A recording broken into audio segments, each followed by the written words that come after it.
guys, so it is still November the 30th and I'm filming my Friday video because I realized as I was editing and uploading my Thursday video I would not have enough time to get this pre-filmed and get it up in time. So today I am bringing you a small haul. I have 6 books here that I've kind of accumulated in the past month. Some of them are gifts and like a couple of them I bought for myself. None of them I actually bought in November, the ones that I did buy for myself. I've actually been really good about not buying books for myself just because I have so much unread on my shelves. I don't really want to accumulate a lot, but I did buy like some of these in October. It just took them a while to get through. So the first one I want to talk about, I can't remember if I talked in my birthday haul about this, but it's Treasure Island and the Ebb Tide by Robert Louis Stevenson in this lovely Penguin English Library edition. I picked this up when I went to go to Stratford in October when I was home to see Macbeth. And I normally go and check out their like theater shop and see what kind of things they're going to put on for the next season and pick up, you know, copies so I can be up to date on what they're going to be adapting. And this was one of them and it was $12 and a Penguin English Library, so I picked it up. If you're ever in Southern Ontario, definitely check out Stratford. Absolutely fantastic for like plays and stuff. I've seen Christopher Plummer on stage in, I think it was King Lear? No, it was, oh, what's the one with Caliban? Prospero. I'm blanking on this so bad. It's not King Lear. Colin Fiore I saw in King Lear. And Christopher Plummer I saw in The Tempest. It's The Tempest with Prospero. So they have like fantastic actors in this production. Like it's not small town theater, it's actually like quite well renowned. So if you're ever in Southern Ontario, definitely check it out. The next one was a belated birthday gift from my friend Cassie, and it is Fred Ullman's Reunion. I talked about this in my wrap-up, so I'm not going to go into in-depth about this, but yeah, it was a nice change of pace. Next up, the lovely Nicola over at Robotnik sent me a book, and I'm not entirely sure why she sent me this, but I do absolutely love the fact that she sent me this. I sent her a book because she recently moved to LA, and I sent her kind of like a housewarming book because she actually lost some of her books in the move, which is traumatic. Nicola, I'm still traumatized by the fact that you lost books. But she sent me Jean Rhys's Good Morning Midnight, and I am so excited for this because I wanted this to be my second Rhys, but I ended up reading The Voyage in the Dark when I was home. So yeah, I'm really, really excited to dig into this. I'm going to read you a bit of the back.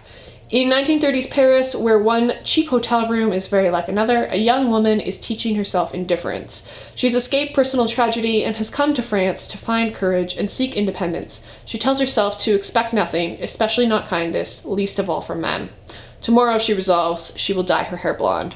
I know Nicola has read this, and I will get to this. I'm going to bring this home with me at the end of the month because I've got like an entire week where I don't have any school or work, and I can just like relax, spend time with family, obviously, and friends, but read. I'm really excited to get some concentrated reading time.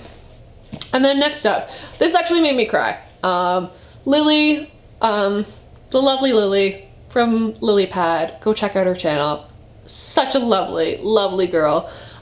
When I had my surgery in October, I was in a lot of pain and just kind of feeling a bit sorry for myself, and Lily sent me a gift card to Amazon, and I actually cried. Lily, I cried. I think I've told you this, but you actually made me cry because it was so nice and so like unnecessary, but just that amount of kindness was just, it was absolutely amazing.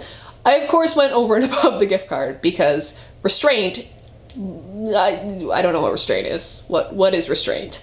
So I got 3 books, but yeah, Lily, thank you. So the first one is Sheridan Le Fanu's In a Glass Darkly. I loved his Camilla, which is kind of like a lesbian vampire story. Go check it out. You can get it for free on Kindle. This is a collection of his short stories. I think he mostly wrote short stories. He's kind of a gothic writer, and I'm really eager to dig into this. Next up is Isabelle de Cherry's The Nobleman and Other Romances. This is translated from Dutch, and it is the only English translation, and I'm so excited about this. I'm just gonna read the back because they say it better than I do. Born Dutch, noble, and free-spirited, Isabelle de Cherry, also known as Belle de Zolen, was an enlightened woman whose writings, not unlike Jane Austen's, you know how much I like my authors like Jane Austen, tackled the intricacies of high society, particularly in the matters of love. Published when she was only 22, The Nobleman is a persuasion-like tale in which the heroine challenges her stodgy father in order to marry a man of unassuming ancestry. But Cherie did not confine herself to simple marriage plots and country courtships. Another story, Egonette and Suggestina, or On Pliancy, is a thinly veiled critique of Marie Antoinette, cleverly disguised as a fairy tale. These compelling new translations finally restore a remarkable writer and thinker to her rightful place in the literary canon.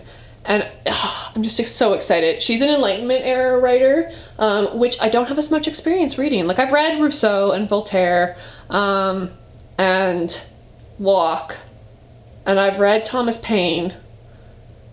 I know a fair bit about like the philosophy of the Enlightenment era, but the fiction, not so much. So yeah, I'm so excited for that one.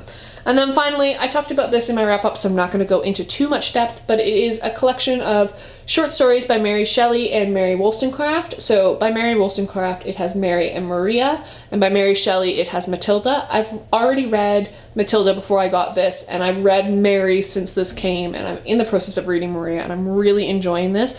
Early feminist writings are always just A+ in my books. So those are some books that I picked up over like the past month, or like that have come into my life in the past month. And once again, I'm so excited to be doing Vlogmas, even though I have to pre-film and like rapidly film, because as soon as I finish this, I'm going to go to bed because I have to be up at 4 o'clock in the morning. But I love you guys so much because Vlogmas. So yeah, I will see you guys on Monday with another Vlogmas video. Bye!